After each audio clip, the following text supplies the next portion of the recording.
اللهم صل على محمد وعلى آل محمد كما صليت على إبراهيم وعلى آل إبراهيم إنك حميد مجيد.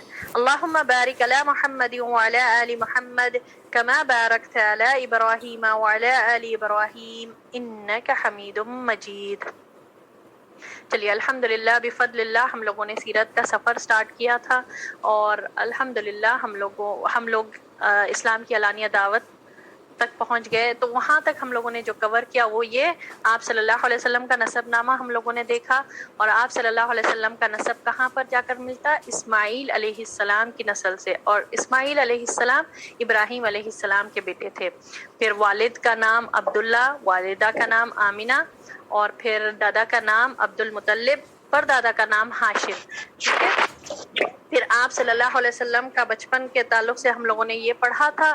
آپ صلی اللہ علیہ وسلم 4 سال تک حلیمۃ السعدیہ کے پاس رہے، اور 4 سال کی عمر میں جب سینہ چاک ہونے کا واقعہ پیش آیا، یعنی جبرائیل علیہ السلام آئے اور آپ صلی اللہ علیہ وسلم کا دل نکال کر اس کو زمزم کے پانی سے دھوئے. پہلے تو شیطان والا حصہ نکال دیا گیا اور زمزم کے پانی سے اس کو دھویا گیا. یہ کب ہوا؟ جب آپ صلی اللہ علیہ وسلم کی ایج 4 ایئرس کی تھی، یعنی 4 سال کر تھے. 4 سال کر آپ صلی اللہ علیہ وسلم 4 سال کے تھے. تو یہ واقعہ پیش آیا. پھر اس کے بعد اس سے وہ ڈر کر والدہ کے پاس لوٹا دیے. والدہ کے پاس 6 سال کی عمر میں والدہ کا انتقال ہو گیا. پھر والدہ کے بعد دادا نے کفالت کی. پھر دادا کا بھی انتقال 8 سال کی ایج میں ہو گیا. پھر اس کے بعد ابو طالب نے کفالت کی. پھر آپ صلی اللہ علیہ وسلم جو ہے نا اس کے بعد بڑے ہوتے گئے. تو پہلے جو کام کرے آپ صلی اللہ علیہ وسلم وہ ہے بکریوں کو چرانا. ٹھیک ہے. جیسے ہی قابل ہوئے کام کے تو سب سے پہلا کام جو کرے وہ بکریوں کو چرائے. پھر اس کے بعد آپ صلی اللہ علیہ وسلم جب 25 ایئرس کے ایج کے ہوئے تو محمد صلی اللہ علیہ وسلم کی کوالٹیز جو آپ صلی اللہ علیہ وسلم کی شخصیت تھی کہ صادق اور امین، الصادق اور الامین، یعنی کہ سچائی پر بہت زیادہ انتہائی درجے کے سچے شخص تھے. اور آپ صلی اللہ علیہ وسلم امانت دار تھے، یعنی کہ لوگوں کی امانتیں جب لیتے جو لکھاتے تھے لوگ لا کر رکھاتے تھے تو بالکل اس کو اسی طرح دے دیتے تھے. اور یہی خوبیوں کو پسند کر خدیجہ رضی اللہ تعالیٰ عنہا جو اس دور میں قریش کی سب سے مالدار اور ریسپیکٹیبل عورت مانی جاتی تھی، ہر بڑے بڑے سرداروں نے آفر کیا شادی کے لیے مگر انہوں نے نہیں کیا. جب محمد صلی اللہ علیہ وسلم کے تعلق سے سنے اور میسرہ جو ان کا غلام تھا آپ صلی اللہ علیہ وسلم کے ساتھ تجارت کے سفر پر جب گئے، جب دیکھا کہ آپ صلی اللہ علیہ وسلم کے کوالٹیز کیا تھے، اور جب بادل نے سایہ کیا آپ صلی اللہ علیہ وسلم کے ساتھ ایک جو انیوژل تھنگز ہوئے پورا آ کر میسرہ نے جب سنایا تو خدیجہ رضی اللہ تعالیٰ عنہا اپنے دوست کے ذریعے، ٹھیک ہے، اپنے سہیلی کے ذریعے یہ پروپوزل بھیجے میرج کا، اور میرج ہوئی 25 ایئرز میں. پھر اس کے بعد آپ صلی اللہ علیہ وسلم کی زندگی کا میں مختصراً آپ لوگوں کے سامنے رکھ رہی ہوں، اسپیشلی ان لوگوں کے لیے جو نئے ہیں سمجھ میں آ جائے تاکہ یہاں تک جہاں تک ہم لوگوں نے کیا. تو بہرحال آپ صلی اللہ علیہ وسلم جب 35 ایئرز کے ہوئے ایک بڑا معاملہ پیش آیا مکے میں، اور وہ تھا کہ حجر اسود کو فکس کرنے کا. حجر اسود کو لے کر جھگڑا، اور کیا ہوا تھا کہ سیلاب آیا مکے میں جس کی وجہ سے خانہ کعبہ کے دیواریں جو ہے کمزور ہو گئی تھی اور وہ گرنے لگی تھی. تو اس کو جو ہے نا اب سب لوگ چاہ رہے تھے کہ اس کو فکس کرنا، اور لوگوں کو ڈر لگ رہا تھا کہ دیواروں کو کس طرح سے ڈھایا جائے. مگر ولید بن مغیرہ جو خالد بن ولید کا والد تھا اس نے کہا کہ نہیں، اللہ تعالیٰ اصلاح کرنے والوں کو کبھی ہلاک نہیں کرتا. یہ کہہ کر اس نے ڈھانا شروع کیا، اور بہرحال یہ ہوا، اور لوگوں نے ڈیسائیڈ کیا کہ سب حلال کمائی اس میں لگایا جائے گا.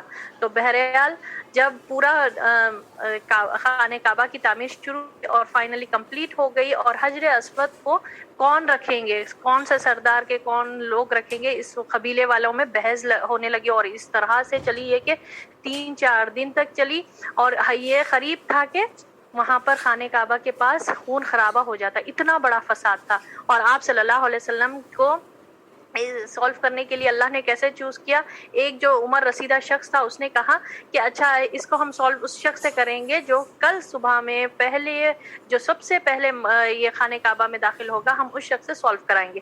اور اللہ کی مشیت یہ تھی کہ محمد صلی اللہ علیہ وسلم انٹر ہوئے, اور بہرحال اس کو بہترین طریقے سے آپ صلی اللہ علیہ وسلم نے سولو کیا کہ حجر اسود کو ایک چادر کے بیچ میں رکھا گیا, اور ہر کارنر جو ہے نا قبیلے کے بڑے بڑے لوگ سب لوگوں نے پکڑا. اس طرح وہ لوگ بھی خوش ہو گئے, اور نبی صلی اللہ علیہ وسلم اپنے ہاتھوں سے اٹھا کر حجر اسود جو ہے خانہ کعبہ میں فکس کر دیے. تو سبحان اللہ یہ معاملہ ہوا. پھر آپ صلی اللہ علیہ وسلم جو ہے نا اپنے قوم میں برائیاں دیکھتے تھے. بت پرستی اتنی جڑ پکڑ لی تھی کہ یہ لوگ بتوں کو ٹچ کرتے, تقرب حاصل کرتے, بتوں کے نام پر جانور چڑھاتے تھے. بہرحال بہت زیادہ جہالت بھری ہوئی تھی. تو آپ صلی اللہ علیہ وسلم قوم کی یہ برائیاں دیکھ کر اپنے آپ کو تنہائی میں رکھنے لگے, اور آپ صلی اللہ علیہ وسلم کیا کرنے لگے, جو ہے تنہائی میں وقت گزارنے لگے غار ہرا جا کر. اور آپ صلی اللہ علیہ وسلم کا معمول کیا تھا کہ رمضان کا پورا مہینہ غار ہرا میں تنہائی میں گزارتے, اور پھر شوال کی صبح میں آ کر خانہ کعبہ کا طواف کر کے اور پھر گھر کو آتے تھے. یہ 3 سال تک آپ صلی اللہ علیہ وسلم کا یہی معمول رہا. اور 3 سال کے بعد آپ صلی اللہ علیہ وسلم کے جو ہے نا نبوت کی جھلکیاں نظر آنے لگی. یعنی آپ صلی اللہ علیہ وسلم رات میں جو خواب دیکھتے بالکل واضح طور پر آتا, ایک روشن خواب کی طرح آتا, اور صبح میں وہی چیز سامنے آ جاتی. بہرحال کچھ عوائزیں ان یوزول چیز ہونے شروع ہو گئی تھی آپ صلی اللہ علیہ وسلم کے ساتھ جب 40 سال کے آپ صلی اللہ علیہ وسلم ہوئے. ٹھیک ہے, ان یوزول آوازیں آنے لگتی تھی, کبھی کچھ گھنٹی کی آواز آتی تھی.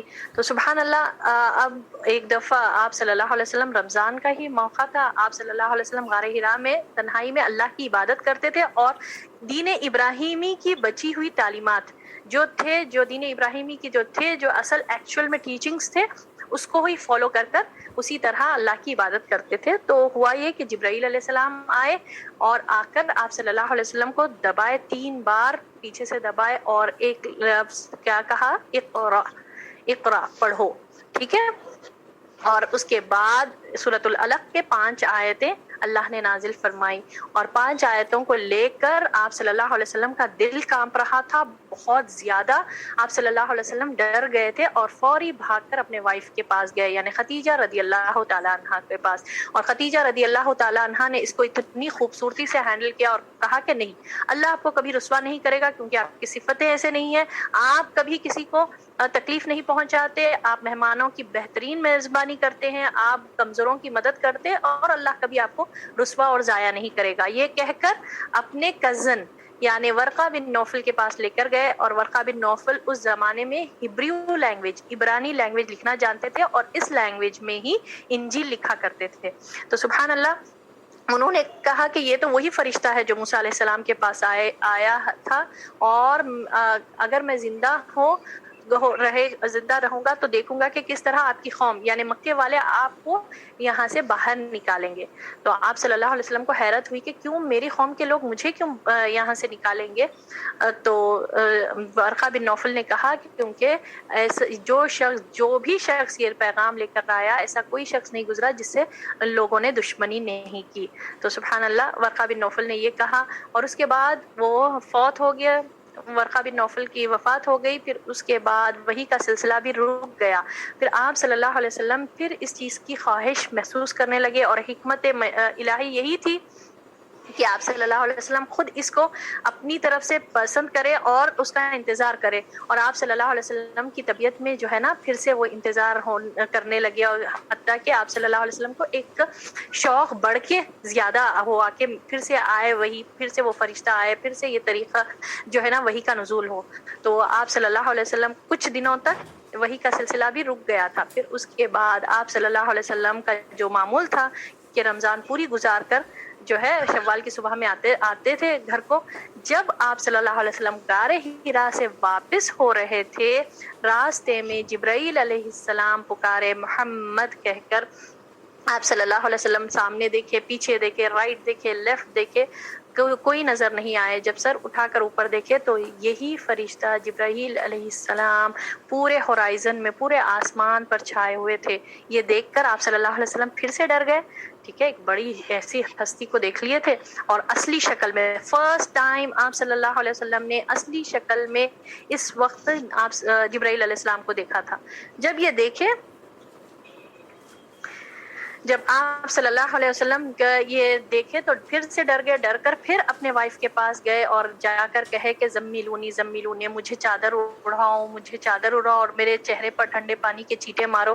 تو خدیجہ رضی اللہ تعالیٰ عنہا نے وہی کیا اور پھر جبرائیل علیہ السلام سورۃ المدثر کی سٹارٹنگ کی آیتیں لے کر آئے اور پھر وہاں سے آپ صلی اللہ علیہ وسلم کو رسالت نوازا گیا. اور اللہ نے حکم یہ دیا کہ 3 سال تک سیکریٹلی، یعنی کہ خفیہ طور پر ہی، 1 on 1 بیسس پر مجلس میں یا لوگوں کو جمع کر کر کوئی دعوت نہیں دے، بلکہ 1 on 1 بیسس پہ، اور وہ بھی خفیہ طور پر سیکریٹلی ہی لوگوں تک میسج پہنچائے کہ اللہ تعالیٰ نے آپ صلی اللہ علیہ وسلم کو رسول بنا کر بھیجا اور ایک اللہ کی عبادت کی طرف بلائیں. تو بہرحال اس سلسلے میں جو سب سے پہلے ایمان لائے وہ تو نیچرل بات تھی، وہ تو نبی صلی اللہ علیہ وسلم کے وائف خدیجہ رضی اللہ تعالیٰ عنہا، جو یہ دیکھ رہے تھے، مشاہدہ کر رہے تھے ان یوزول چیزیں جو ہو رہی تھی آپ صلی اللہ علیہ وسلم کے سامنے. اور سب سے بڑی بات سورۃ المدثر کی جو سٹارٹنگ کی آیتیں جو سیکنڈ وحی کے طور پر نازل ہوئی وہ انہی کے سامنے ہوا. تو سبحان اللہ، آپ صلی اللہ علیہ وسلم پڑھنے لگے تب وہ مشاہدہ کرے، وہ دیکھے تھے وہ چیز کو. تو بہرحال جب یہ ہوا تو سٹارٹنگ میں بہت سے لوگ ایمان لے کر آئے، جس میں سے 4 ممبرز جو تھے، خدیجہ رضی اللہ تعالیٰ عنہ کے بعد ابو بکر رضی اللہ تعالیٰ عنہ، اس کے بعد علی رضی اللہ تعالیٰ عنہ اور زید بن حارثہ، جو آپ صلی اللہ علیہ وسلم کو کے منہ بولے بیٹے کے نام سے مشہور تھے. پھر بعد میں یہ رسم کو ختم کر دیا گیا. بہرحال بہت سے لوگوں نے پھر آگے بڑھ کر اس کو ایکسیپٹ کیا اور جو سابقون اولون کہلائے، اور یہ اس کی تعداد میں 130 بتائی جاتی. ٹھیک ہے، 130 یہ تعداد تھے اور یہ 1 on 1 بیسس پہ، یاد رکھیں یہ 1 on 1 بیسس پر ہوا. اور ابو بکر رضی اللہ تعالیٰ عنہ کے ذریعے بہت سے بڑے بڑے صحابہ رضی اللہ تعالیٰ عنہم وہ ایمان لے کر آئے. پھر اس کے بعد کیا ہوا، 3 سال تک آپ صلی اللہ علیہ وسلم سیکریٹلی ہی جو ہے نا میسیج پہنچا رہے تھے، لوگوں کو دعوت دے رہے تھے، اور ایک دو لوگ کر کے ایسا اسلام کی طرف آ رہے تھے. اور ان سب کی تربیت دارالارقم میں کی جاتی تھی، اور دارالارقم اس دور میں اس مسلمانوں کے لیے ایک تربیت کا گھر تھا. وہاں پر ہی آپ صلی اللہ علیہ وسلم سے یہ لوگ ملتے تھے اور آپ صلی اللہ علیہ وسلم تعلیم اور تربیت کرتے تھے. صحابہ رضی اللہ تعالیٰ عنہم کو بتاتے تھے کہ اسلام کی اصل کیا ہے، جنت اور جہنم کی حقیقت کیا ہے، کہ نیک عمل کریں گے تو جنت میں جائیں گے اور برے اعمال کریں گے تو جہنم میں جائیں گے، اور نفس کا تزکیہ کراتے تھے. اس طرح زبردست نصیحتیں آتی تھی اللہ کی طرف سے وحی کے شکل میں کہ ان کے سینے کھل جاتے تھے، ان کے روح کو تازگی ملتی تھی. سبحان اللہ. اور ان کو استقامت آتی تھی کہ آگے چل کے فیوچر میں بہت بڑے بڑے ٹاسک فیس کرنے ہوں گے، جان سے مال سے اس دین کے لیے قربانی دینی ہوگی، اس کے لیے ان کو تیار کیا جا رہا تھا. اور 3 سال تک ان کو اتنی بہترین زبردست نصیحتیں ہوئی کہ وہ لوگ کو جو ہے نا استقامت بھی آ گئی. اب اس کے بعد یہ 3 سالوں کے بعد اللہ نے حکم دیا کہ اب علانیہ تبلیغ کریں. جب علانیہ تبلیغ سٹارٹ کریں تو آپ صلی اللہ علیہ وسلم سب سے پہلے یہاں پر تبلیغ کا اور دعوت اور تبلیغ کا طریقہ بتایا جا رہا. سب سے پہلے اپنے خاندان والوں کو بلائے، جو 30 کہا جاتا 30 یا 40 ممبرز تھے، ان کو بلائے اور بلا کر اللہ کی حمد و ثنا بیان کر کے بتائے کہ دیکھو میں اللہ کی طرف سے بھیجا ہوا رسول ہوں، خاص تمہارے لیے اور عام تمام انسانوں کے لیے، یعنی عرب کے لوگوں کے لیے، قبیلہ قریش کے لیے خاص طور پر اللہ نے رسول بنا کر بھیجا، اور عام تمام جہان والوں کے لیے اللہ نے آپ صلی اللہ علیہ وسلم کو ایز اے رسول منتخب فرمایا ہے، مبعوث کیا ہے. تو سبحان اللہ، جب یہ میسج آپ صلی اللہ علیہ وسلم نے پہنچایا تو فیملی ممبرز میں سب لوگ خاموش رہے، آپس میں جو ہے نا وسپرنگ کے طور پر بات کرنے لگے. مگر ایک شخص اٹھ کر کہا کہ نہیں، ان کو یہیں روک لو، محمد صلی اللہ علیہ وسلم کو یہیں پر روک دو، ایسا نہ ہو کہ ہم کو ان کی وجہ سے ذلت اٹھانی پڑے. تو ابو طالب نے کیا کہا کہ نہیں اے بھتیجے، جو اللہ نے تم کو حکم دیا وہ کام کیے جاؤ، میں تمہارا برابر سپورٹ کروں گا، مگر ہاں میرا دل نہیں چاہتا کہ میں اپنے باپ دادا کا دین چھوڑوں. ٹھیک ہے، یہ ابو طالب نے کہا. ابو لہب نے کیا کہا کہ روک دو. ٹھیک ہے، اب پھر اس کے بعد آپ صلی اللہ علیہ وسلم نے صفا پہاڑی پر کھڑ کر لوگوں کو بنام پکارنے لگے، ہر قبیلے کو نام سے پکارنے لگے، حتیٰ کہ اپنے قریبی رشتہ داروں کو یعنی اپنے چچا عباس بن عبد المطلب، اپنی پھوپھی صفیہ بنت عبد المطلب، ان کو پکارے، یہاں تک کہ محمد صلی اللہ علیہ وسلم نے اپنے لخت جگر فاطمہ بنت محمد صلی اللہ علیہ وسلم کو پکار کر کہا، انصاف کو پکار کر کہا کہ دیکھو خود اپنے آپ کو آگ سے بچاؤ، کل میں تمہارے کسی کام نہیں آؤں گا، جتنا مجھ سے مال چاہتے ہو مانگ لو. اپنی بیٹی کو پکار کر کہا کہ جو مال چاہتے ہو مجھ سے مانگ لو، کل میں تمہارے کچھ کام نہیں آؤں گا، کیونکہ کل کوئی رشتہ داری کام میں نہیں آئے گی، جتنا آج ہو سکتا میرے سے مانگ لو. ٹھیک ہے، اس طرح سے آپ صلی اللہ علیہ وسلم نے علانیہ دعوت شروع کی. جب یہ پکار لگائی آپ صلی اللہ علیہ وسلم یا صباحہ کہہ کر بہت سے لوگ جمع ہو گئے، تمام قبیلے والے سب لوگ جس کا نام لیا گیا تھا پکارے تو سب جمع ہو گئے. اور اس دور میں کوئی میڈیا وغیرہ نہیں تھا، کوئی لاؤڈ سپیکر نہیں تھا، طریقہ یہی تھا کہ کبھی کچھ اگر بات ہوتی تھی، امپورٹنٹ خبر دینا رہتا تو پہاڑ پر چڑھ کر لوگ یا صباحہ کی صدا لگاتے تھے. تو آپ صلی اللہ علیہ وسلم نے بھی یہی کہا اور یہی کیا اور کہا کہ اپنے آپ کو خود آگ سے بچاؤ، اور کل میں تمہارے کچھ کام میں نہیں آنے والا ہوں، اور میں اللہ کی طرف سے بھیجا ہوا رسول ہوں. میں تمہارا اور میرا معاملہ یہ ہے کہ میں نے ایک بہت عذاب کو دیکھ لیا اور میں دوڑ کر اپنے گھر والوں کے پاس آ کر ان لوگوں کو اس سے بچانا چاہ رہا ہوں. میرا معاملہ یہ ہے کہ یہ آپ صلی اللہ علیہ وسلم نے کمپیئر کرتے ہوئے بتایا. تب جب یہ آپ صلی اللہ علیہ وسلم دعوت دے رہے تھے تو سب سے بدترین شخص ایز یوزول جو ابو لہب چچا تھا، سگا چچا، اس نے اٹھ کر آپ صلی اللہ علیہ وسلم کو کیا کہا، بددعائیں دینے لگا اور کہنے لگا تبت لکا محمد، اے محمد صلی اللہ علیہ وسلم معاذ اللہ تو غارت ہو جائے. اس کا یہ جملہ تھا. اس لیے ہم کو اکٹھا کیا، حالانکہ سگا چچا تھا، ہونا تو یہ چاہیے تھا کہ اس کو سپورٹ کرے یا پھر خاموشی، ایٹ لیسٹ سپورٹ نہ کر سکا تو خاموشی تو اختیار کرے، مگر اس نے بددعا کے الفاظ یوز کیے جس کی وجہ سے اللہ نے سورۃ اللہب نازل فرمایا، اور اللہ نے اسی الفاظ کو اپنے اس طرح اس کو ابو لہب کو تباہ اور بربادی کی خبر اس سورہ میں ہے، تبت یدا ابی لہب. ٹھیک ہے، تو سبحان اللہ وہ ہوا. اور پھر یہ سورت نازل ہوئی جب، پھر اس کے بعد آپ صلی اللہ علیہ وسلم لوگوں کی باتوں کو سائڈ میں رکھے. اور لوگوں کا معاملہ کیا ہوا، پہلے تو لوگوں کو سمجھ میں نہیں آیا اس کو کیسے ریئیکٹ کرنا، مگر جب لوگ واپس اپنے گھر کو گئے، جب مطمئن ہو گئے تو ان کے تکبرانہ خیالات کہ ہم لوگ وی آر سم تھنگ، کیوں ہم مانے، اور وہ بھی محمد صلی اللہ علیہ وسلم یتیم ہے، ان کی بات یہ کیا، اب ہمارے آبا و اجداد کے دین چھوڑ دینا، جو اندھی فالوئنگ کرتے تھے ان کو وہ دین چھوڑ دینا، جو جڑ پکڑ گیا تھا مکے میں وہ کیسے چھوڑنا، کیوں محمد صلی اللہ علیہ وسلم کی بات مانے بول کر اس کو کیا کرے، مذاق میں لینے لگے اور آپ صلی اللہ علیہ وسلم کا مذاق اڑانے لگے، اور جو جتنے مسلمان تھے ان کو بھی ستانے لگے اور مذاق اڑانے لگے. بہرحال محمد صلی اللہ علیہ وسلم جس راستے سے گزرتے تو یہ لوگ کیا کرتے تھے، آپ صلی اللہ علیہ وسلم کو یہ آ گئے، ابو کبشہ کا بیٹا ایک تنزیہ طور پر ایک جو ننیالی ایک شخص تھا، وہ بھی جو ہے یہ قریش کا دین چھوڑ کر وہ نصرانی ہو گیا تھا، تو اس وجہ سے آپ صلی اللہ علیہ وسلم کو یہ نام سے ٹونٹ کیا جاتا تھا تنزیہ طور پر، ابو کبشہ کا بیٹا یہ ہے، ابو کبشہ کا بیٹا جو آسمان سے باتیں کرتا ہے، اس طرح سے تانے مارتے تھے.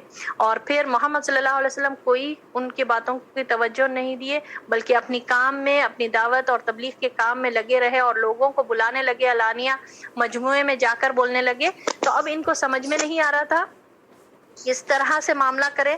تو بہرحال حج کا سیزن آ گیا، یہ شروع ہوا ہی نہیں، کچھ ہی دنوں کے بعد حج کا سیزن آ گیا. اب لوگوں کو فکر لائق ہوئی، قریش والوں کو، قریش کے لوگوں کو جو ہے نا فکر لائق ہوئی، آخر کیسا ہم جو ہے نا محمد صلی اللہ علیہ وسلم کو کیسے روکے، اب لوگ آئیں گے تو کیا بولیں گے، لوگوں کو کیا بتائیں گے، آپ صلی اللہ علیہ وسلم جو دین کی دعوت دے رہے ہیں کہ اس کے لیے کیا جواب دیں گے. تو ولید بن مغیرہ کے پاس گئے، وہ اس دور میں سب سے ویلدیسٹ، سب سے مالدار، دولت مند، حتیٰ کہ اللہ نے اس کو 10 بیٹے بھی عطا کیے تھے.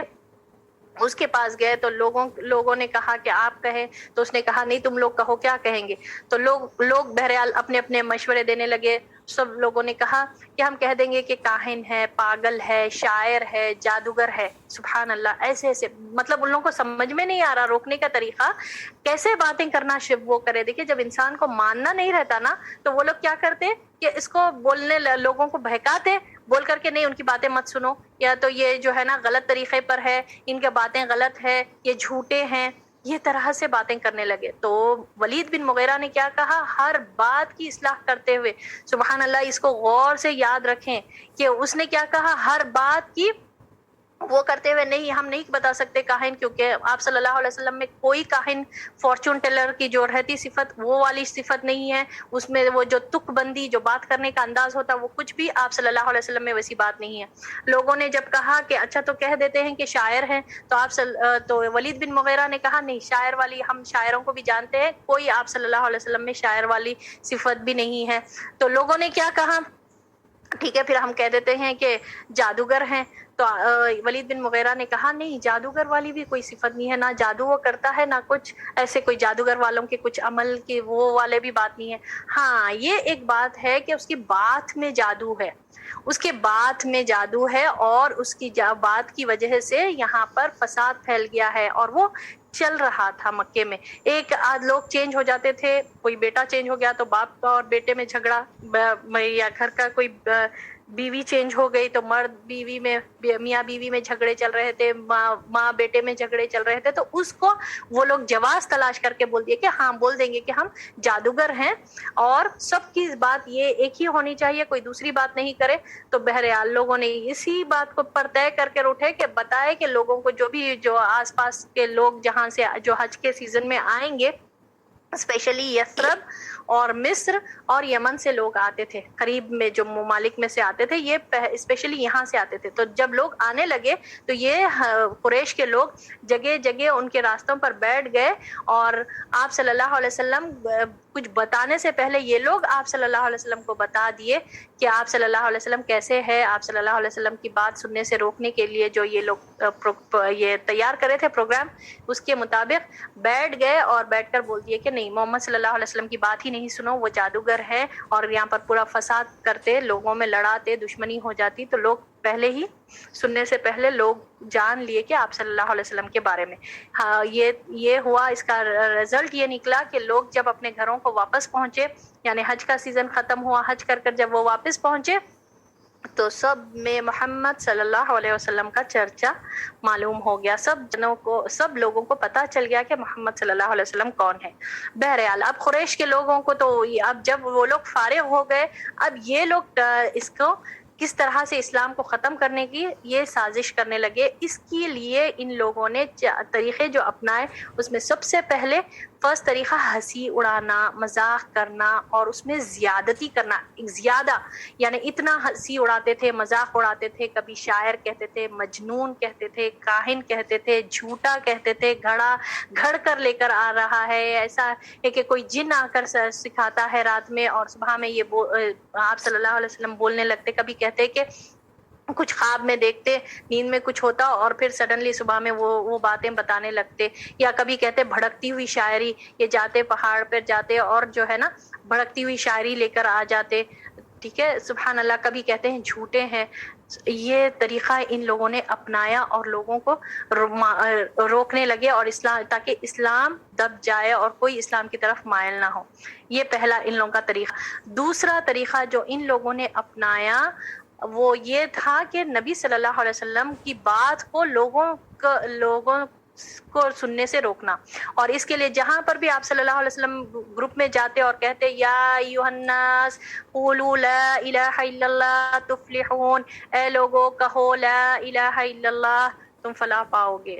اللہ کے سوا کوئی معبود نہیں، یہ کہو تم فلاح پاؤ گے. تو جو ہے نا یہ لوگ کیا کرتے تھے، شور مچاتے تھے، چیخیں مارتے تھے، آوازیں کرتے تھے، تالیاں بجاتے تھے تاکہ لوگوں تک بات پہنچے ہی نہیں. اور آپ صلی اللہ علیہ وسلم جیسے ہی اپنی بات تبلیغ ختم کر کے ہٹتے، آپ صلی اللہ علیہ وسلم کا یہ سگا چاچا ابو لہب جو تھا وہ آتا اور کہتا کہ بات نہیں سنو یہ جادوگر ہے، اور دھکے مارنے لگتا، آپ صلی اللہ علیہ وسلم کے پیچھے پیچھے جاتا اور پیچھے سے دھکے مارتا تھا اور پتھروں سے مارتا تھا، آپ صلی اللہ علیہ وسلم کی ایڑی زخمی ہو جاتی تھی، خون خون ہو جاتی تھی، سبحان اللہ، ایسے ایسے چیزیں ہوتے تھے۔ اور سوچئے جب اپنے، یہ آپ لوگ امیجن کریے، ٹھیک ہے، سبحان اللہ، اپنی امیجنیشن میں ہم سمجھ سکتے نا ہمارے امام الانبیاء آپ صلی اللہ علیہ وسلم کیسی تکلیفیں اٹھائے، اور کیا ایک صادق، ایک امین سے، صادق اور امین کے ٹائٹل سے جھوٹا، کاہن، کذاب، مجنون اور جادوگر یہ سب کہا جا رہا ہے، تو کیا بیت رہی تھی ہوگی آپ صلی اللہ علیہ وسلم کو۔ وہی لوگ جو اتنے اچھے باتیں کرتے تھے برا کہنے لگے، جسٹ ان کی مرضی کے خلاف ہو رہا تھا، ان کی وہ بلائنڈ فالوئنگ سے آپ صلی اللہ علیہ وسلم منع کر رہے تھے اور زبردست خیرخواہی کر رہے تھے، آپ صلی اللہ علیہ وسلم کو کچھ مطلوب نہیں تھا۔ بہرحال آپ صلی اللہ علیہ وسلم اس چیز کو جاری رکھے۔ اور تھرڈ چیز جو انہوں نے اختیار کیا تھا ہتھ کنڈا، وہ لوگوں نے کیا کیا تھا، بحث اور کٹ حجتی، کہ بحث کرنا، وہ بات کو مان کر نہیں دینا۔ کیا کس بارے میں بحث کرنا؟ پہلے تو مان کر یہ نہیں دیتے تھے کہ آپ صلی اللہ علیہ وسلم کو رسول، کس طرح سے رسول تسلیم کریں، کس طرح سے اللہ کے ایک نمائندے تسلیم کریں، اگر ہے تو کچھ بتائیں، معجزہ بتائیں۔ کچھ یہ لوگ بولتے تھے کہ ٹھیک ہے ہم مانتے، اب معجزہ لے کر بتاؤ، یا پھر کوئی ہے نا یہ کیسے پیغمبر ہے جو بازاروں میں چلتے ہیں، جو کھاتے بھی پیتے ہیں، جو ہماری طرح ہے اور یتیم ہے۔ اللہ تعالیٰ کو چوز کرنا ہوتا تو مالداروں میں سے چوز کرتے تھے، بہت سے مالدار ہے یہاں مکے سے لے کر طائف تک کے بڑے بڑے ثقیف کے لوگوں کو اللہ نے کیوں نہیں چوز کیا؟ کیوں ایک یتیم کو معاذ اللہ اللہ نے سلیکٹ کیا؟ تو اللہ نے ان کے ہر اعتراضات کا قرآن میں طرح طرح مختلف صورتوں میں، اسپیشلی مکی صورتوں میں اللہ نے ان کے اعتراضات کا جواب دیا ہے، جو الحمدللہ ہم لوگوں نے دور قرآن میں سمجھنے کی کوشش کی۔ تو بہرحال تو ان کے اعتراضات میں یہ بھی تھا کہ آپ صلی اللہ علیہ وسلم کو رسول مان کر نہیں دیتے تھے، بولتے تھے کہ کچھ اسپیشل ہونا چاہیے، کچھ سیکیورٹی گارڈز ہوں یا پھر کچھ پروٹوکول ہونا چاہیے، بھئی ایک اللہ کے رسول ہیں تو ایسا نہیں ہونا چاہیے ان کے ساتھ کوئی بڑے بڑے لیڈرز چلے، بڑے آرمی ہونی چاہیے پیچھے۔ تو اللہ نے ہر چیز کا بتا دیا ریسپانس، اور فائنلی رسالت کے تعلق سے اللہ نے کیا فرمایا؟ محمد الرسول اللہ۔ ان کے ہر اعتراضات کا ایک ہی جواب دیا گیا کہ محمد صلی اللہ علیہ وسلم اللہ کے رسول ہیں۔ اور ہمارے لیے سمجھانے کے لیے یہ ہے کہ اگر اللہ تعالیٰ رسول صلی اللہ علیہ وسلم کی جگہ رسول فرشتے کو انسانی شکل میں بھیجتے، تب بھی یہ لوگ اعتراض کرتے کہ فرشتے کو تو اللہ نے کوئی نفس نہیں دیا، اب انسانی شکل دیے تو ہمارے جیسے تو نہیں ہے۔ ہر بات میں اعتراض یہ ضرور کرتے، اللہ نے یہ قرآن میں فرمایا۔ پھر اگر آپ صلی اللہ علیہ وسلم کو اسپیشل کچھ بنا کر بھیجتے، اسپیشل سیکیورٹی اللہ دیتا، تو عام لوگ کیسے آپ صلی اللہ علیہ وسلم تک پہنچ سکتے تھے؟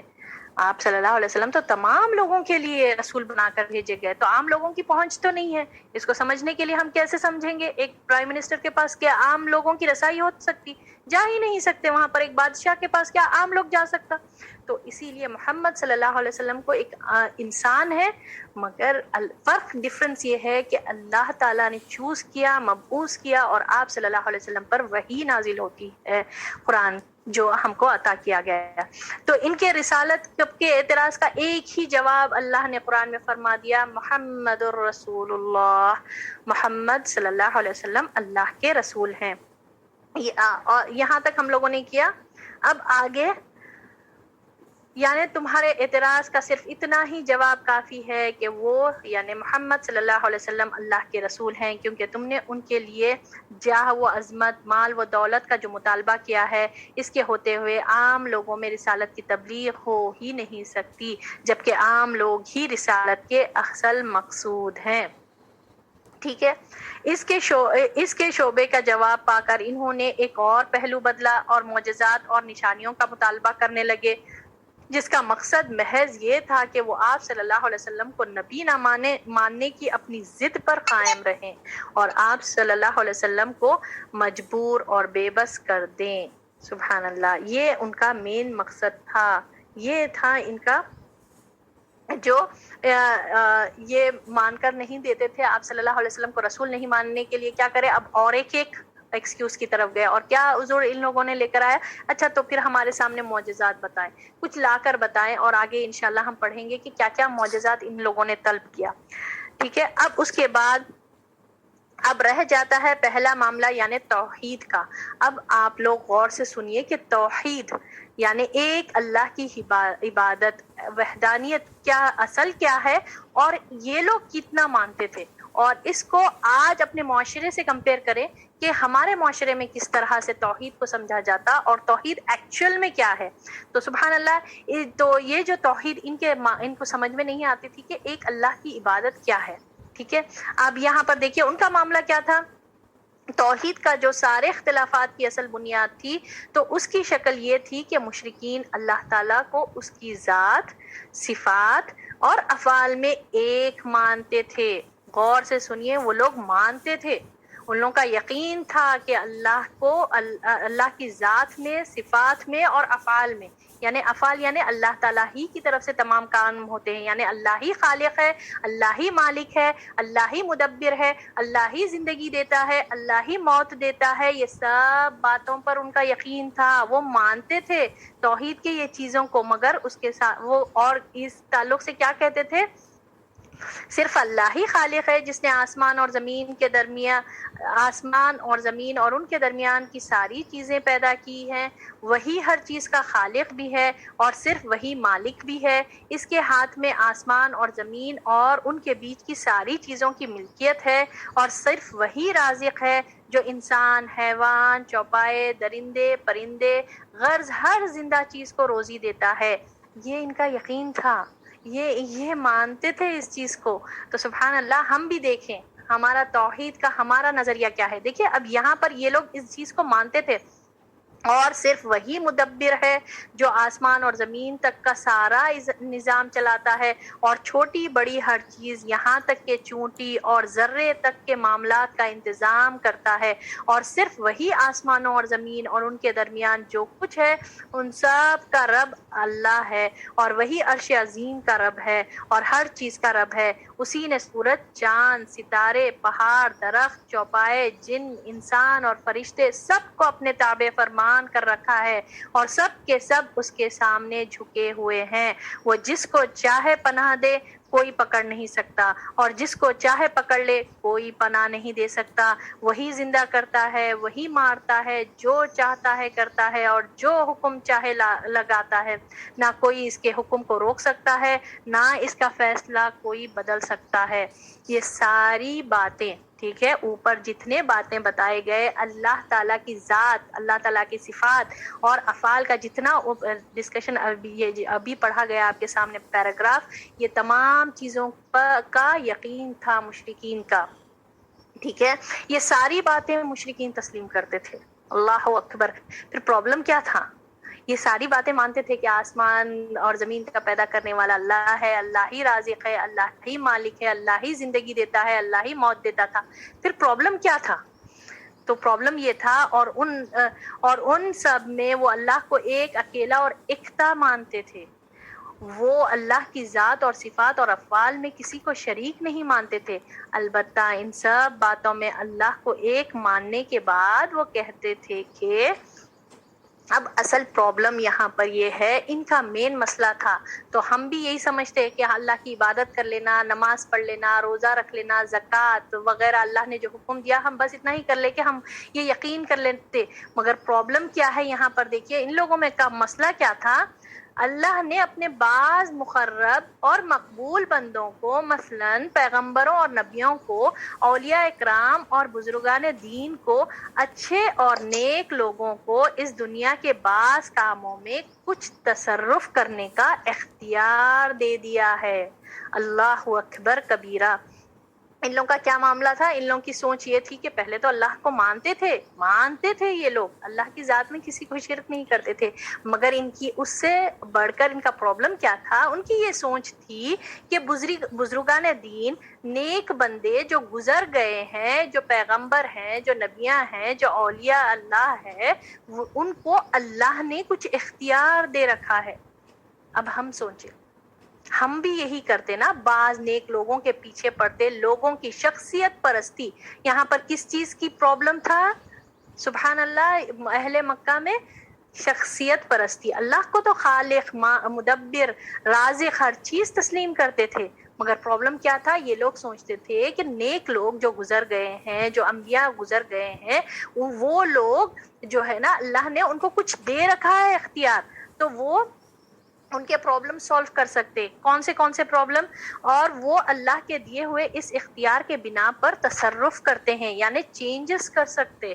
کیا؟ مثلا اولاد دے دیتے ہیں، مصیبت دور کر دیتے ہیں.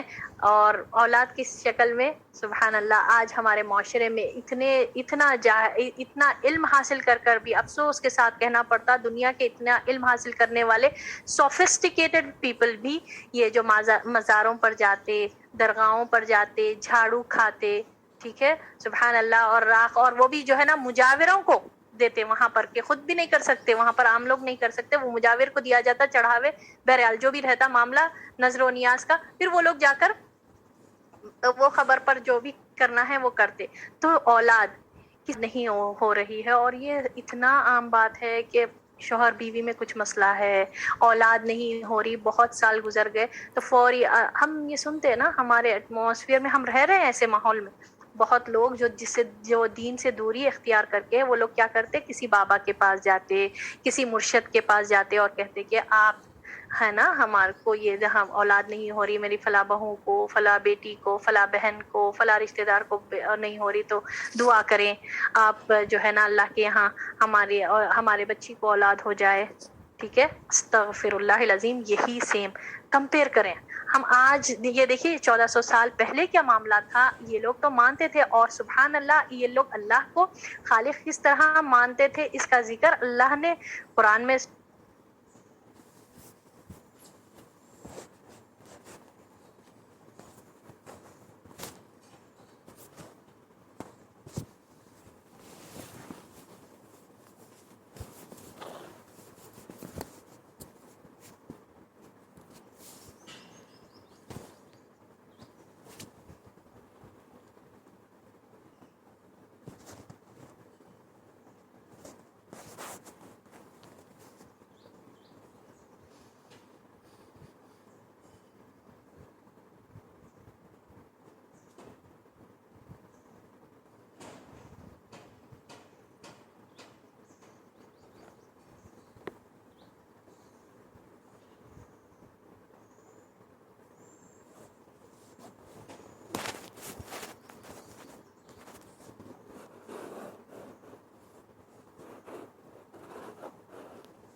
السلام علیکم ورحمۃ اللہ وبرکاتہ. وعلیکم السلام ورحمۃ اللہ وبرکاتہ.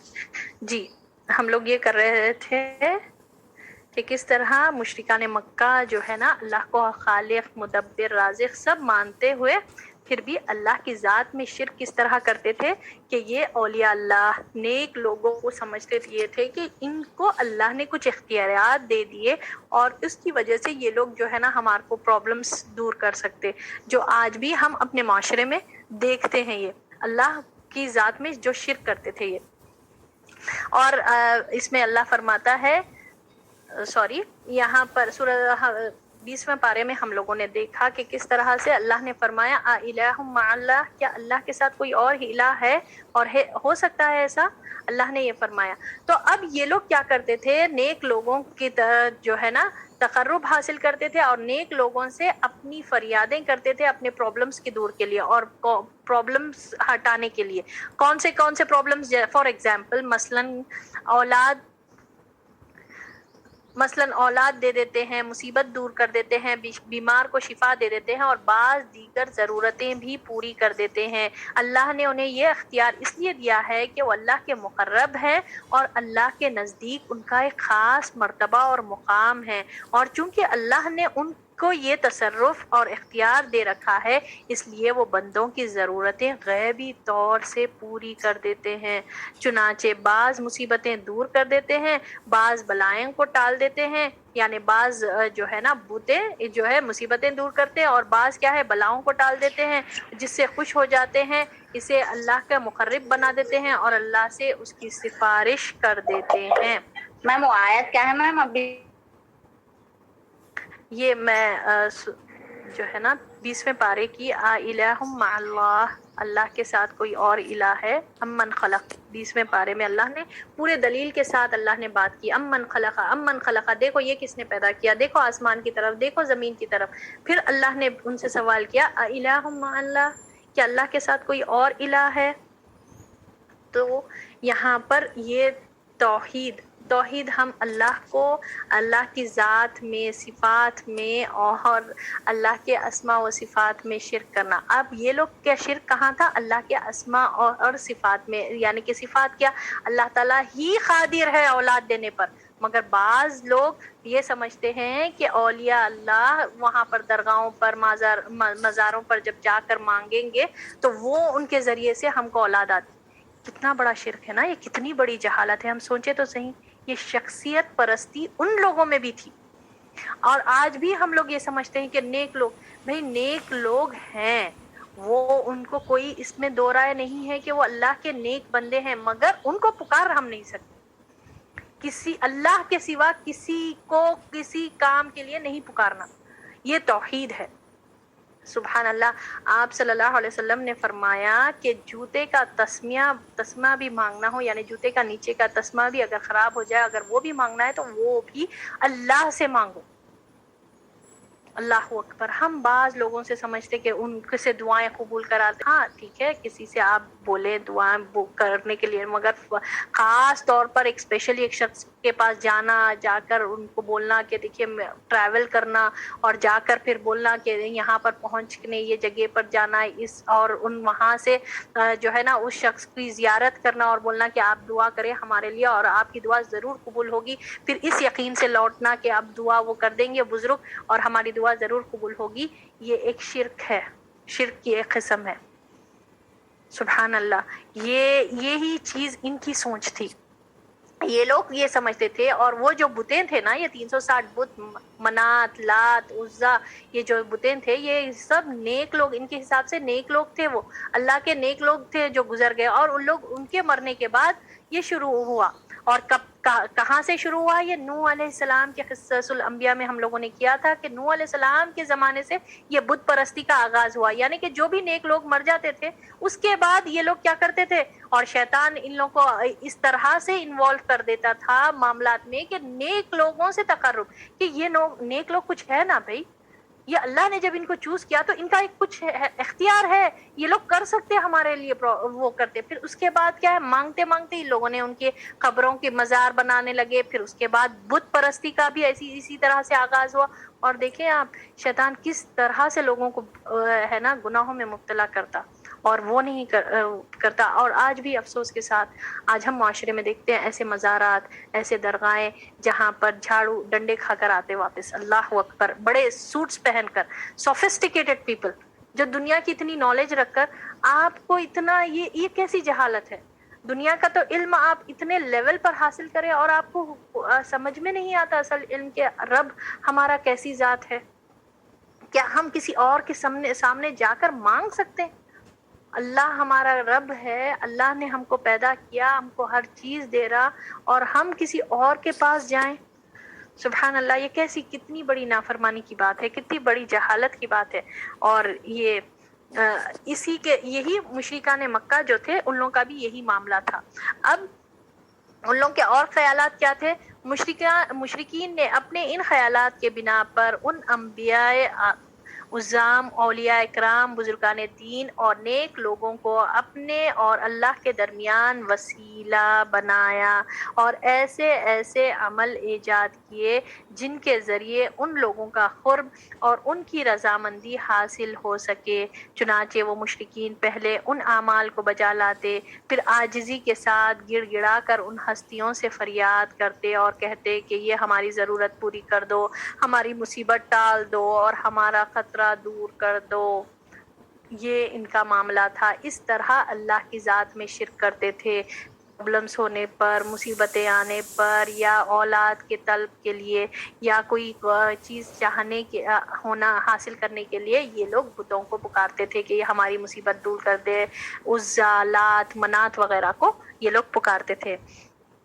اب رہا یہ سوال کہ وہ اعمال تھے جنہیں وہ کیا اعمال تھے جنہیں مشرکین نے ان ہستیوں کی رضامندی اور تقرب کے لیے ایجاد کیے تھے۔ تو وہ یہ عمل تھے کہ انہوں نے انبیاء، اولیاء اور بزرگان دین کے نام سے بعض مخصوص جگہوں پر آستانے بنا کر وہاں ان کی اصلی یا خیالی تصویریں یا مورتیاں سجا رکھی تھیں، اور کہیں کہیں ایسا بھی ہوا کہ ان کے خیال میں بعض اولیاء اکرام یا بزرگان دین کی خبریں مل گئیں تو مورتی تراشنے کی بجائے انہی خبروں ہی پر آستانے بنا دیے۔ یعنی کہ آستانے جو آج درگاہوں کی شکل میں ہمارے پاس ہمارے معاشرے میں موجود ہے، اور کئی لوگ وہاں پر جاتے اور ایسے جہالانہ حرکتیں کرتے۔ اس کے بعد یہ لوگ ان آستانوں پر جاتے اور مورتیاں یا خبروں کو چھو کر ان سے برکت حاصل کرتے، ان کے گرد چکر لگاتے، تعظیم کے طور پر ان کے سامنے کھڑے ہوتے، نذر و نیاز پیش کرتے، چڑھاوے چڑھاتے اور ان طریقوں سے ان کی قربت اور ان کا فضل چاہتے۔ نیز نذر و نیاز اور چڑھاوے اور غلے، کھانے پینے کی چیزیں، جانور، چوپائے، سونا چاندی، مال و اسباب غرض جس سے جو ہو سکتا نذر کر دیتے تھے۔ کھیتی، غلے اور کھانے پینے کی چیزیں، سونا چاندی اور مال اسباب چڑھانے کا طریقہ یہ تھا کہ ان آستانوں پر کچھ مجاور اور درباری ہوا کرتے تھے۔ مشرکین یہ چیزیں ان مجاوروں کو پیش کرتے اور وہ مجاور انہی خبروں اور مورتیوں پر چڑھا دیتے تھے۔ عام طور پر ان کے بغیر براہ راست کوئی چیز نہیں چڑھائی جاتی تھی۔ اللہ اکبر۔ اب جب یہ پڑھا جا رہا تو ہم کو آپ سمجھیں کہ ہمارے معاشرے میں کیا ہے، اور یہ اگر آپ دیکھیں تو یہ نان مسلمز کا یہی طریقہ رہتا نا، پریسٹ سسٹم، جو ایک پریسٹ رہتا، ایک مندر میں ان کو لے کر جا کر ان کے پاس جاتے، وہ پریسٹ جا کر کرتا۔ اور اگر آپ ہمارے معاشرے کی بات کریں، مسلمان معاشرے میں، جو سبحان اللہ یہ لوگ بھی ایسے ہی کام کرتے کہ خبر پرستی جس کو کہا جاتا، خبروں پر نظر و نیاز کرنا، اور نظر و نیاز کرنے کے لیے وہاں پر مجاور بیٹھے ہوئے رہتے، وہ لوگ جھاڑو لے کر رہتے، پتہ نہیں کچھ راکھ لیتے، کچھ دیتے، کچھ تبرک کی چیز دیتے، اور وہ لوگ لے کر واپس لوٹتے اور سمجھتے کہ اب ہماری یہ منت جو ہے پوری ہو گئے، ہمارے پرابلم سالو ہو جائیں گے۔ یہی عقیدہ ہے۔ اللہ بچائے، اللہ محفوظ رکھے ایسے عقیدے سے کہ دیکھیے اللہ ہمارا رب ہے، اللہ تعالیٰ آپ کے پاس جو بھی ہے، آپ جیسے بھی ہیں، جتنا آپ کو اللہ نے عطا فرمائی، یہ رب ہے آپ کو دے رہا، آپ کو جو بھی اللہ نے عطا کیا، ہم اس کے بدلے ہم ہے نا دوسروں کو اس کا حصے دار بنائیں، دوسروں کو یہ کہیں کہ وہ فلانے شخص کی وجہ سے ہم کو علم حاصل ہو رہا، یا فلانے شخص ہم کو ان کی وجہ سے جو ہے نا تقرب حاصل کرنے کے لیے یہ اولیاء اللہ ہے، اور ان کو اتنا ان کو غلو کرنا کہ ان کی جو ہے نا ان کو ایک درجہ بڑھا دینا۔ اور سبحان اللہ اسی طرح لوگ جو ہے نا مسجد نبوی میں بھی جا کر وہ لوگ وہاں پر جو ہے نا کچھ اپنی چیز لے کر جاتے، بہت سے لوگوں کو ایسا کرتے ہوئے دیکھے کہ کچھ لے کر جاتے، وہاں پر رکھتے اور پھر اٹھاتے، پھر وہاں سے مٹی لیتے، وہاں سے تقرب حاصل کرتے۔ یہ کیا ہے؟ ہم سوچے نا ہم کتنا غلط کام کر رہے ہیں، اور وہ رب ہم کو دیکھ رہا ہے۔ ہم قرآن سبحان اللہ اللہ کو جب سجدہ کر رہے ہیں، 7 اعضاء ہمارے پورے جھک جاتے ہیں، یعنی ایسے اعضاء کہ ہمارے ہاتھ، ہمارے پیر، ہمارے ٹوز، ہماری پیشانی اور ہماری ناک، یہ انسان جو ہے نا چہرے کی یہ چیز جو انسان کو بہت امپورٹنٹ ہے، کسی اور کے سامنے نہیں جھکانا ہے، صرف اللہ کے آگے ہم جھکا دیتے ہیں، اور جھکا کر پھر ہم ایسے کام کریں ایاک نعبد و ایاک نستعین 17 بار دن میں ہم دہراتے. سبحان اللہ. اگر فرد نمازوں کو پکڑ کر چلے تو اور کتنا، جو لوگ سنت نفیلے نمازوں کو ادا کرنے والے ہیں وہ کتنے بار اور دہراتے ہیں، اور دہرا کر پھر ایسا کام کرنا. اور سبحان اللہ، اللہ ہم سب کو محفوظ فرمائے ایسے طرح کے شرک سے. اور اگر آپ کے آس پاس میں آپ کے خاندان میں کوئی کر رہے ہیں تو آپ ان کو طریقے سے، محبت سے، ہمدردی سے، دلائل سے سمجھائیں کہ یہ نہیں ہے طریقہ. اللہ تعالیٰ قرآن میں ہم کو یہی چیز مشرکان مکہ کا عمل تھا. یہ لوگ اللہ کو مانتے تھے، اللہ تعالیٰ کی ذات کو مانتے تھے، اللہ ہی نے سب کو پیدا کیا، سب چیز اللہ ہی کیا، اللہ ہی سب چیز کا مالک ہے، یہ مانتے تھے ان لوگ. مگر مشکل کیا تھی کہ ساتھ ساتھ شخصیت پرستی تھی ان میں. شخصیت پرستی یہ ان ایکسیپٹیبل ہے اللہ کے نگاہ. اللہ جو چاہے کرے، جس کو اولاد دے یا نہ دے، اللہ کسی کی دعا قبول کرے یا نہ کرے، کون اللہ کو منوائے گا؟ کوئی نہیں. نہ کسی انبیاء میں یہ طاقت ہے. اللہ جس کو دے وہ شفاعت کرنے کا بھی. ہم جو یہ سوچ کر بیٹھ گئے کہ محمد صلی اللہ علیہ وسلم صرف لا الہ الا اللہ پڑھنے پر ہماری شفاعت کر دیں گے، ایک بہت بڑا وہم اور گمان ہے ہمارا. ایسا ہرگز نہیں ہوگا. اللہ اجازت دے گا، اور جس کے لیے اجازت اللہ دے، کیونکہ اللہ تعالیٰ غیب کا جاننے والا ہے. کوئی شرک کر کے کوئی اللہ کی عبادت میں جو ہے نا شرک اختیار کرے، اور طرح طرح کے قسم کے شرک ہیں، ٹھیک ہے. اللہ کے سوا کسی کو بھی ماننا کہ یہ ہماری دعا قبول کرا سکتے، یہ ہمارا پرابلم جو ہے نا دور کر سکتے، اور ان کے پاس جانا اور مانگنا، یہ شرک ہے. سبحان اللہ. یہاں جی وعلیکم السلام ورحمۃ اللہ. جی یہ بیسیکلی اب ہم لوگ کے انڈیا پاکستانیات پر جو ہے نا کہ لا الہ الا اللہ پڑھ لیے تو بس جنت میں چلے جاتے ہیں. تو اصل میں لا الہ الا اللہ کو سمجھ رہے نہیں، جڑ تک جانے ہی نہیں دے رہے. یہ جو آج کل کے فیک علماء پیر ہوئے وہ جو بنے ہوئے ہیں نا، وہ لوگ جو بدعتی علماء ہیں جو غلط مدرسوں سے پڑھ لے رہے، یہ لوگ کیا ہے بیسک تک جانے نہیں دے رہے. توحید اور اس کے اپنے کلمے کے لا الہ الا اللہ کا بیس تک نہیں پہنچنے دے رہے پبلک کو.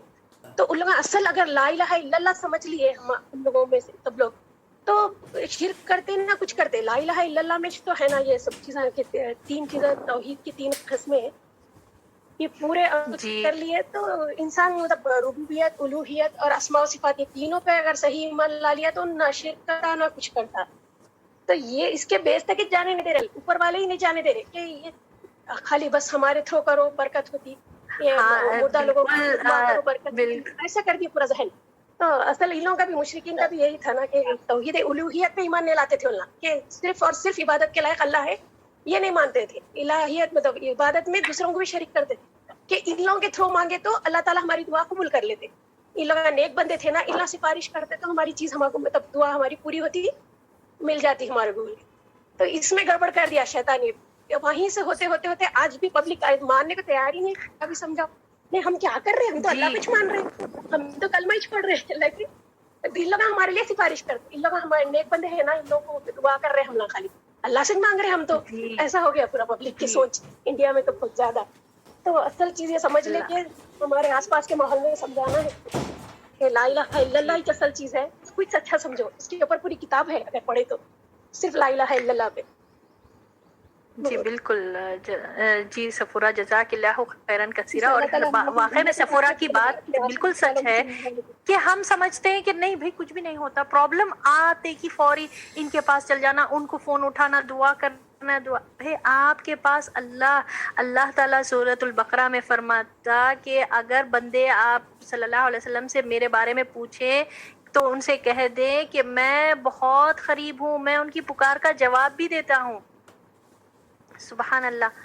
اور ہم ہے نا کس طرح سے ہم نہیں پورا لوگوں کو پہنچاتے، میرے کو یہ پرابلم ہو گیا، میرے پاس یہ مشکل ہے، ایسی مشکل آ گئی، مصیبت آ گئی. وہ اتنا تذکرے کے اللہ کا ذکر کرتے ہیں، اللہ تو تیری مرضی ہے، تیرے حکم کے بغیر جب پتہ نہیں ہلتا تو یہ مصیبت میرے پاس آئی ہے، تو ہی ہٹانے والا ہے، اے اللہ یہ تو ہی کر سکتا ہے. تو سبحان اللہ ہم اللہ پہ یہ یقین رکھیں. اور دیکھیے یہ جو ہم ہے نا جس طرح سے سفورہ بتائے کہ یہ علماؤں کے پاس آپ حاصل کریں اور سوچیں تو پھر آپ صحیح علم جو حاصل کر رہے ہیں وہ واقعی میں صحیح علم ہے. ہر ایک کا سن لیتے بیٹھیں گے نا آپ ایمان جو ہے نا کھچڑی بن جاتا. آپ کو ہے نا یہ ایمان پر رہنے نہیں دیتا شیطان. پھر جب ایمان کی کمزوری آ جائے پھر وہ جو ہے نا نماز بھی پڑھتے پھر ساتھ ساتھ شرک بھی کرتے اور سمجھتے ہم تو صحیح راستے پر ہیں. سبحان اللہ. اور ان کا گمان یہ ہوتا کہ راستے پر ہیں. اللہ نے فرمایا ان کے عمل کو ہم دنیا میں ختم کر دیں گے, غارت کر دیں گے ان کے نیک عملوں کو. اور وہ سمجھتے یہ رہے, کرنے والی آیت ہے, وہ سمجھتے ہیں کہ وہ تو سیدھا کام کر رہے ہیں, وہ تو بہت اچھے ہیں, وہ تو سیدھے راستے پر ہے. مگر وہ پہنچنے کے پاس ان کے کچھ نہیں ہوگا, کچھ نہیں ہوگا. جو ذات میں وہ بھی اللہ یہ مقصد کو بھیج ہماری نے تیار اس لیے کیا, اللہ نے ان کو اتنا مبعوث کیا, تمام ایک طرف بلا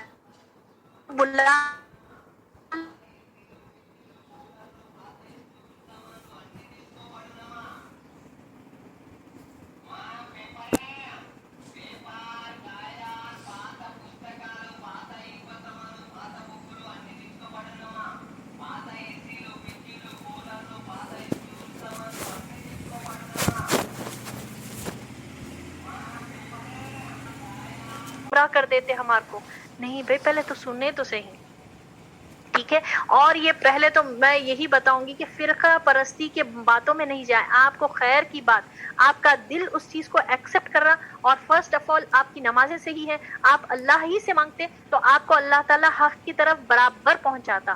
تو حق بات آپ کو جہاں سے بھی مل رہی اس کو لے لیا کریے. مگر آپ کو جب سمجھ میں آ رہا کہ نہیں یہ سامنے والے جو ہے نا غلط بات کر رہے ہیں, ان کی یہ ہے, تو وہاں پر آپ جائیں نہیں.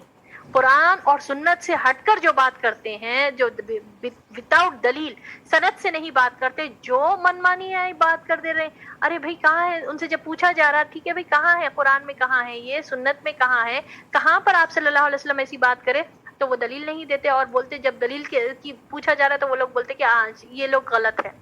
نہیں, تو سبحان اللہ یہ ہم کریں, اس سے بچے. اتنے شرک کی اتنی قسمیں ہو گئی ہیں, اب ذرے ذرے کی چیزوں میں ہم کو پھونک پھونک کر قدم رکھنا ہے. سبحان اللہ. ایسے علماء کو ہم ہے نا وہ پکڑ کر نہ چلیں کہ انہی کو پروموٹ کر رہے ہیں. دیکھیے دین سبحان اللہ ایک آسان دین ہے, اور دین مکمل ہو چکا قرآن اور سنت کے ذریعے. اس کے ذریعے آپ کو حق پورا قیامت تک بھی آپ کو حق چاہیے, بالکل محفوظ ہے. حدیثیں بھی محفوظ اللہ نے کر دی. اب اگر کوئی اور چاہتے, کوئی اور علماؤں کو پوچھنا چاہتے, وہاں پر انہی سے مقرب حاصل کرتے, مرشد گیری, پیر گیری وغیرہ میں ہی, بابا یہ چیزوں میں ہی انوالو رہنا چاہتے, تو ہم کچھ نہیں کر سکتے.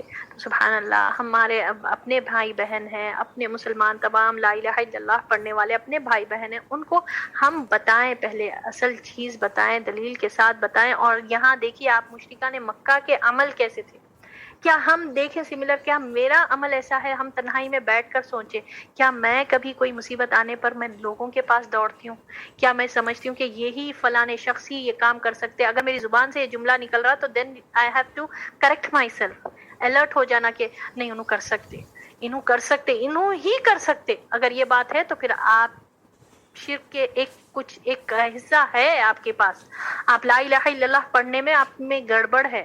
نہیں, کرنے والی ذات ہر چیز کرے گا, جو ہے کرے وہ کرنے والی ذات اللہ ہے. یہ لوگ بھی اللہ کو مانتے تھے, ہاں ہے اللہ ہے بھائی, اللہ ہی پیدا کرا آسمان زمین. ان سے بھی پوچھ لو آپ, جو ہم پڑھ رہے ہیں نا نماز, ہم سجدہ اللہ کو ہی کر رہے ہیں, پھر سجدہ کر کر پھر مانگتے کیوں نہیں اللہ سے؟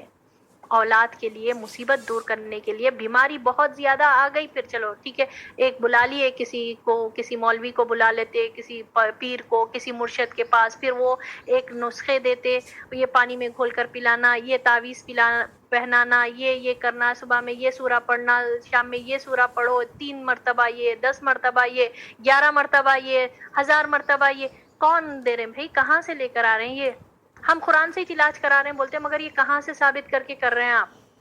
یہ شرک کے بارے میں ہمارے سعدیہ پہ بھی نا ایک مثال دیے تھے, یہ شرک کے بارے میں اللہ تعالیٰ ان کی مغفرت کا درجہ بلند کرے, کہ شرک ایسے مطلب ایک ایسی مثال دیے تھے کہ بھائی ایک عورت ایک ہسبینڈ جو ہے سو اپنی وائف کے سامنے کسی اور عورت کے بارے میں اگر بولے تو اپن برداشت کر سکتے کیا؟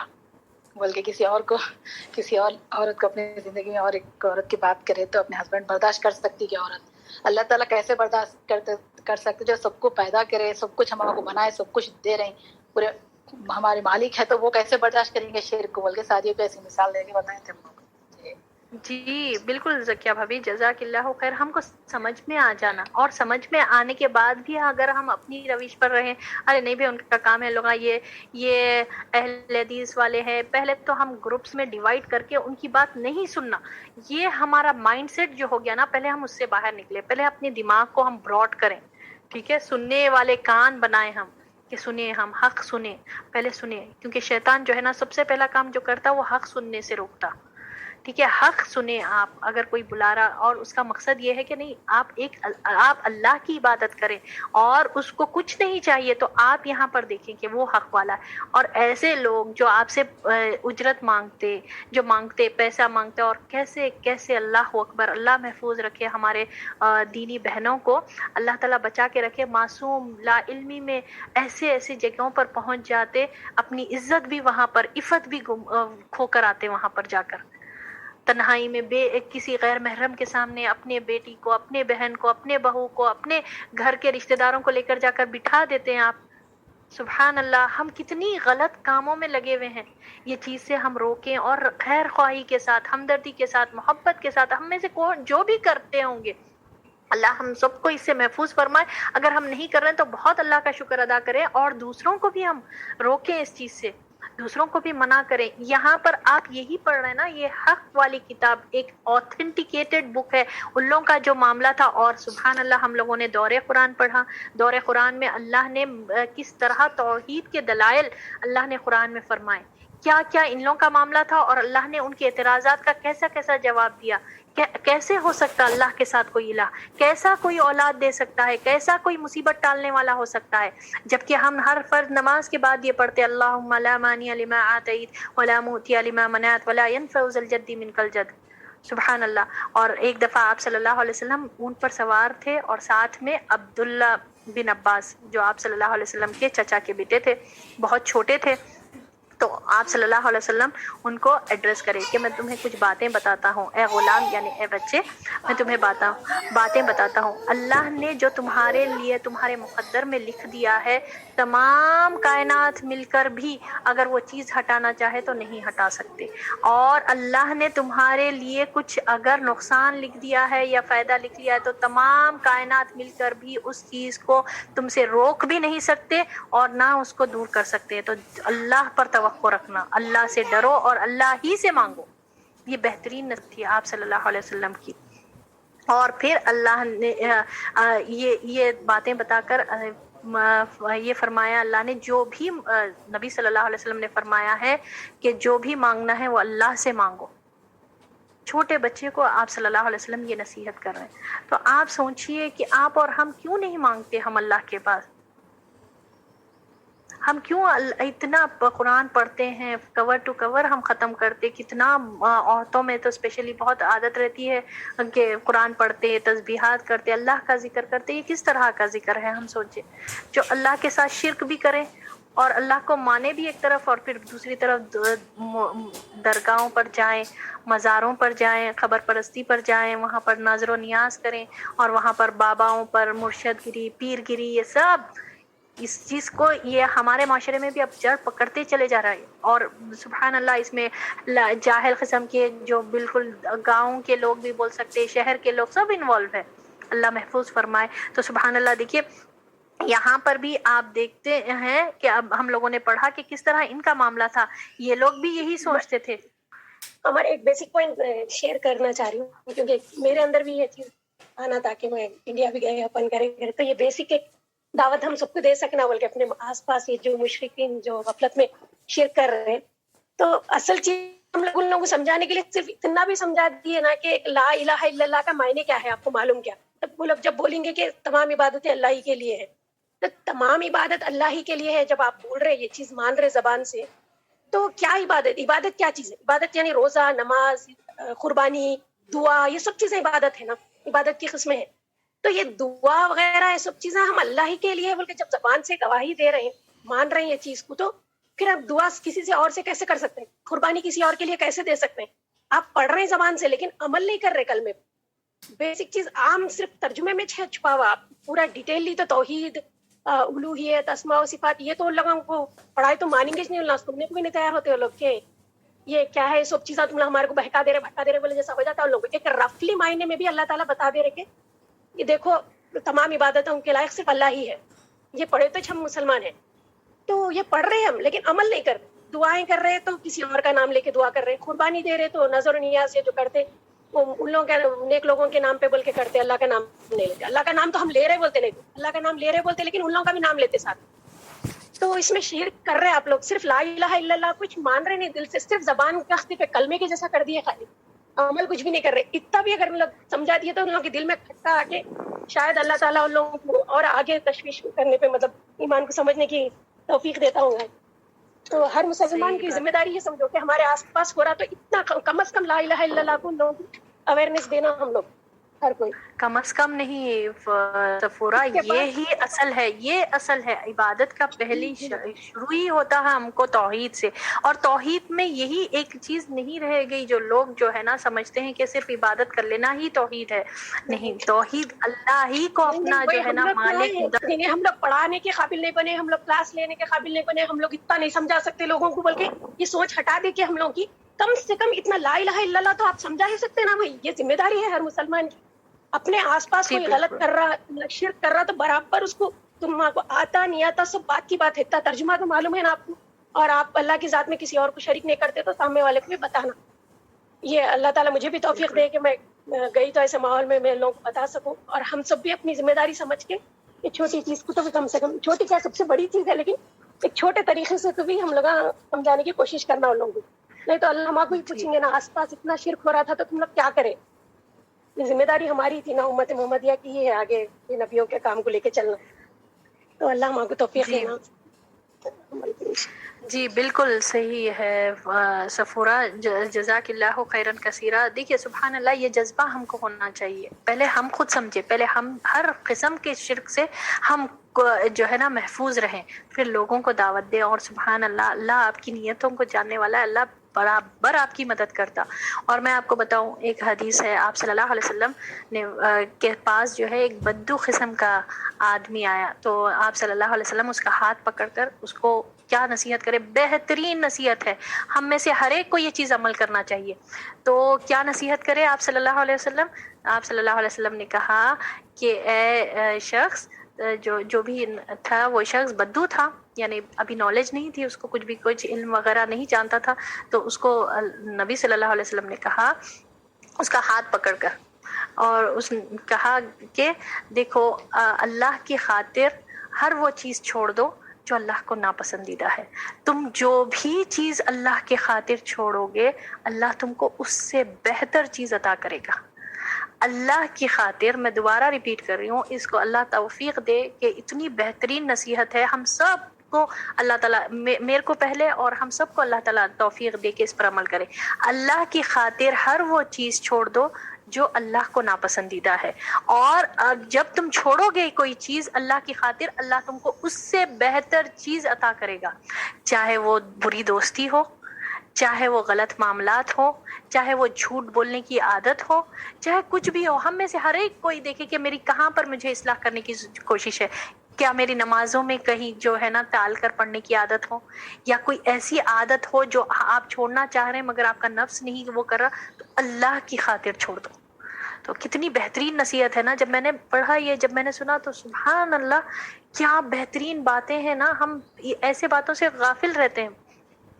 تو بہرحال یہ اصل توحید کی اصل یہ ہے, توحید جو ہے نا کہ اللہ کے سوا کسی سے کچھ نہیں مانگنا, اور یہ سوچنا جو بھی چیز ہو رہی ہے وہ اللہ کے حکم سے ہو رہی ہے. ہم نے قرآن میں پڑھا, اللہ کو معلوم ہے کہ اندھیرے میں ایک ذرہ بھی کہاں گرا, کون سا پتا گرا, جھاڑ پہ سے کب گرا, اللہ کے علم میں ہے. اللہ کے حکم کے بغیر کوئی چیز نہیں ہوتی. تو آپ کی اور میری زندگی کے اتنے بڑے بڑے معاملات, ایسے ایسے چیزیں یوں ہی ہو جاتی. سبحان اللہ. ہم یہ سوچے نا، ہم چھوڑ دیں، توبہ کریں. اگر کچھ کر رہے ہیں تو توبہ کریں. اللہ تعالیٰ معاف کرنے بیٹھا ہوا ہے. یقین مانے، مایوس نہ ہو اللہ کی ذات سے کہ میں تو یہ کر چکی، میرا پاس تو اتنا برا ہے. نہیں، کچھ نہیں ہوگا. انشاءاللہ اللہ تعالیٰ معاف کر دے گا. اور اللہ تعالیٰ پسند کرتا اللہ کی طرف جو لوٹتے نا بندے، ایسے بندوں کو اللہ پسند کرتا. کلو بنی آدم خطاؤن. خطاؤن سپرلیٹو، یعنی کہ ایک غلطی نہیں، غلطیوں پہ غلطیاں، بہت زیادہ غلطیاں کرنے والے ہیں. ٹھیک ہے، تمام بنی آدم علیہ السلام کی اولاد سب سے خطائیں ہوتی. تو سب سے بہترین کون ہے؟ التوابون، جو توبہ کرتے اور پلٹتے. توابون کے معنی کیا ہے؟ توبہ کرتے اور اپنی اصلاح کرنا چاہتے اور اصلاح کرتے. اللہ ہم کو انہی لوگوں میں شمار فرمائے. چلیے، تو اب یہاں پر لوگ کیا کرتے تھے؟ کھیتی وغیرہ، گلے اور کھانے، سونا چاندی وغیرہ کیسا چڑھاتے تھے؟ مجاوروں کے تھرو، مجاوروں کو دیتے تھے. اور مجاور، اور پتہ نہیں آج کل کے مجاور کتنے یہ چیزوں کو کھانے پیٹ بھرنے والے ہیں، اور کیسا ان کے ساتھ اللہ ان کو دگنا عذاب دے گا. اس کے تعلق سے دلیلیں اللہ نے آگے بہت فرمائی ہیں. چلیے ہم پڑھتے ہیں. اب یہ تو تھا یہ معاملہ. اور جانوروں میں بھی یہ لوگ اللہ کے سوا بتوں پر چڑھاتے تھے. کس طرح سے؟ البتہ جانوروں اور چوپایوں کو چڑھانے کا طریقہ الہادہ، یعنی سب ڈفرینٹ تھا، اور اس کی بھی کئی شکلیں تھیں. چنانچہ وہ کبھی ایسا کرتے کہ ان اولیاء اکرام اور بزرگان دین کی رضامندی کے لیے جانور کو ان کے نام پر آزاد چھوڑ دیتے تھے. وہ جہاں چاہتا چرتا اور گھومتا پھرتا. یعنی کیا کرتے تھے کہ اولیاء اللہ کے نام پر اور نیک لوگوں کے نام پر جانوروں کو آزاد کر کے چھوڑ دیتے تھے، اور یہاں وہاں ٹکریں مارتا پھرتا. اور آج بھی ہم دیکھتے ہیں کہ کئی جانوروں کو ایسے ہی چھوڑ دیا جاتا. کچھ پرابلمز آئے تو ایسے ہی کسی کے نام پر چھوڑ دیتے تھے، آزاد چھوڑ دیتے تھے. وہ جہاں چاہتا چرتا اور گھومتا پھرتا. کوئی اسے کسی طرح کی تکلیف نہ پہنچاتا، بلکہ تقدس کی نظر سے دیکھا جاتا. اور کبھی ایسا کرتے کہ جانوروں کو ان کے ولیوں اور بزرگوں کے آستانے پر لے جا کر ذبح کر دیتے. اور کبھی ایسا کرتے کہ آستانے کی بجائے گھر ہی پر ذبح کر لیتے، لیکن کسی ولی یا بزرگ کے نام پر ذبح کرتے. اللہ اکبر. یہ لوگ کرتے تھے کہ جانوروں کو کیا کرتے تھے؟ آستانوں پر لے کر جا کر ذبح کرتے تھے، یا پھر گھر بیٹھے ہی کرتے تھے، مگر نام ان بزرگوں کا لے کر ذبح کرتے تھے. ان کاموں کے علاوہ مشرکین کا ایک کام یہ بھی تھا کہ وہ سال میں 1 یا 2 مرتبہ ان ولیوں اور بزرگوں کے آستانوں پر میلے لگاتے تھے. ہمارے پاس کیا ہے؟ مثال میں 1 مرتبہ عروس ہوتا، میلہ لگتا. اس کے لیے خاص تاریخوں میں ہر طرف سے لوگ اکٹھا ہوتے، اور اوپر ان کے جو حرکتیں ذکر کی گئی ہیں، یعنی کہ کس طرح سے یہ لوگ کھیتی، غلے، کھانے پینے کی چیزیں، سونا چاندی، مال اور اسباب جو چڑھاتے، جو ان کی حرکتیں ہیں جو ہم لوگوں نے ابھی پڑھا، وہ سب کرتے. یعنی آستانوں کو چھو کر برکت حاصل کرتے، ان کا طواف کرتے، نذر و نیاز پیش کرتے، چڑھاتے، جانور کو قربان کرتے وغیرہ. یہ سالانہ عروس یا میلہ ایسا اہم ہوتا کہ اس میں دور نزدیک سے چھوٹے بڑے ہر طرح کے لوگ حاضر ہو کر اپنی نیاز پیش کرتے اور اپنا مقصد حاصل ہونے کی امید رکھتے. اللہ اکبر. یہ ان لوگوں کا بھی معاملہ تھا. اس طرح کے معاملات یہ لوگ کرتے تھے. پھر یہ سارا کام مشرکین اس غرض سے کرتے تھے کہ ان اولیاء اکرام اور بزرگان دین کا تقرب اور ان کی خوشنودی حاصل کر کے انہیں اپنے اور اللہ کے درمیان وسیلہ بنائیں. مین مقصد کیا تھا؟ کہ یہ وسیلہ بنتے ہیں. آپ اکثر لوگوں کو جب بولتے ہیں ارے یہ بزرگان دین کو وہ نہیں کرو، یہ وسیلہ بنتے ہیں، یہ لوگ کو اللہ نے چوز کیا، اس میں 2 رائے نہیں ہے کہ وہ لوگ اللہ کے چنے ہوئے بندے ہیں. مگر ہم کیوں چن رہے ہیں ان کو؟ ہم کیوں چن رہے ہیں؟ وہ لوگ چنے ہوئے بندے ہیں. کس لیے اللہ نے چنا؟ کہ وہ لوگوں کو جو ہے نا گمراہی سے باہر نکالے، لوگوں کے غلط عقیدے سے باہر نکالے. اور وہ کر کے گئے، محنتیں، اپنی زندگی، اپنی صلاحیتیں لگا کر گئے. اور ہم کو بھی یہی کرنا ہے، اپنی زندگی اللہ کے راستے میں لگانا ہے. کس طرح سے؟ سبحان اللہ. ہم لوگوں نے پڑھا نا سورۃ الانفال کی آیت ہے نا، ان صلاتی و نسکی و محیای و مماتی للہ رب العالمین. بے شک میری نماز، میری عبادت، میرا جینا، میرا مرنا خالص اللہ کے لیے ہے جو تمام جہاں کا رب ہے. ہم دیکھیں اپنی زندگی، اپنا جینا مرنا، یعنی ہماری زندگی کیسی گزر رہی، ہم اٹھ رہے کہاں، اٹھنے کے بعد ہماری کہاں محنتیں صرف ہو رہی، دنیا کمانے میں یا پھر اللہ کی عبادت میں، ایک اللہ کے دین کو غلبہ عطا کرنے میں، جہاں پر بھی لوگ ہے نا برے کام کر رہے ہیں ان کو روکنے میں کیا ہماری کچھ لگ رہی محنت وہاں پر بھی؟ ایسا نہیں ہے کہ اللہ نے منع کیا دنیا میں رہو نہیں، جنگلوں میں نکل جاؤ میری عبادت کرو، یہ بھی نہیں ہے، ترک دنیا کرنا اسلام کا مقصد نہیں ہے، مگر دنیا میں رہتے ہوئے دنیا کا فائدہ اٹھاتے ہوئے اللہ کی عبادت کرنا، یہ اللہ کو چاہیے۔